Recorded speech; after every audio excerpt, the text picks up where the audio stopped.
My guest is Billy Scullion, and Billy is on the executive board of the You Can Play initiative. We're in Dallas tonight, right by the American Airlines Center, getting ready to go to a Stars game. Tell us why this gathering is happening and what it's all about headed over to the hockey game. Yeah, so this is one of our, our first annual, and we call it our first annual fundraiser here in Dallas for to work with the Stars and build a little bit of representation for You Can Play locally.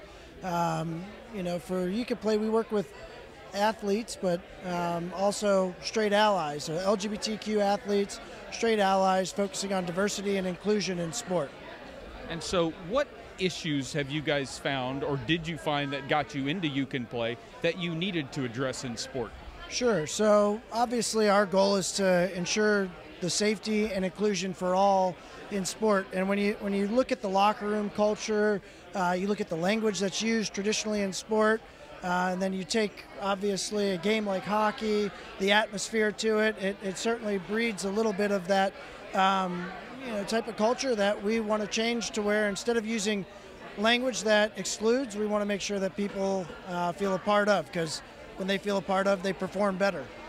And that, to me, is a little bit of the language that you have to help people understand the value of inclusivity in a locker room or a dressing room situation, because everybody's got a goal.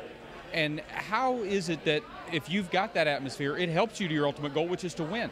Well, I mean, you said it, winning is the ultimate measuring stick, but at the same time, when people can be themselves and aren't concerned about, if somebody finds out something, or they can be their true self, at the end of the day, they perform better.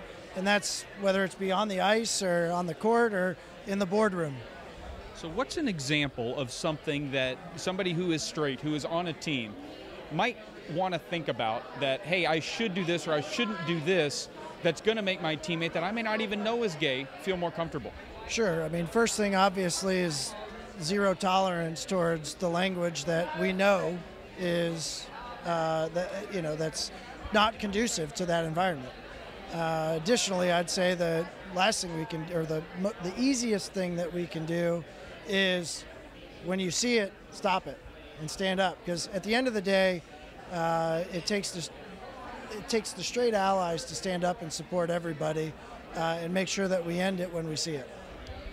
Billy got a chance to talk with John Klingberg of the Dallas Stars. What have you seen out of the Stars organization and somebody like John Klingberg that makes you say, okay, these folks are helping?